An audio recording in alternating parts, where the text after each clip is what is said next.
ہاں جی بالکل، اس وقت میں محلہ علی پور اگاڑا میں موجود ہوں۔ یہاں پر بابا ملنگی کا دربار ہے جو عرصہ دراز سے کوئی 35 سالوں سے یہاں پر موجود ہے۔ لوگ جو ہے وہ یہاں پر آتے ہیں اور فیض حاصل کرتے ہیں۔ اسی حوالہ سے یہ جو ہمارے ساتھ مزید یہاں کے جو گدی نشین ہیں وہ موجود ہیں، ہم ان سے مزید جانتے ہیں کہ یہ کیا خیالات ہیں اس حوالے سے، بتائیے گا۔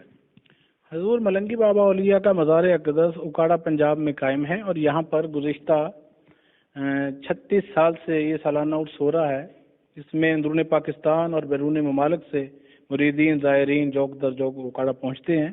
اور یہاں اس درگاہ کی ایک خاص انفرادیت یہ ہے کہ یہاں پر منتھلی ایک میگزین ماہنامہ الملنگیہ شائع ہوتا ہے، جس کی آج 30 سال مکمل ہو رہے ہیں، جس کے ذریعے لاکھوں مسلمان مستفید ہو چکے ہیں، صراط مستقیم پہ گامزن ہو چکے ہیں۔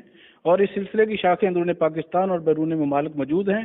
یہاں اس الملنگیہ اسلامک لائبریری قائم ہے، اور auditorium, conference hall, Jama Masjid اور دینی شعبے سارے قائم ہیں۔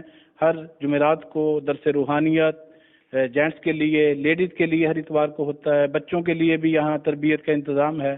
تو دیگر خانقاہوں سے ہٹ کر یہاں پر ایک تعلیمی ماحول بھی ہے، علمی ماحول ہے، روحانیت بھی ہے، اور شریعت و طریقت سب کچھ یہاں سے جاری ہے۔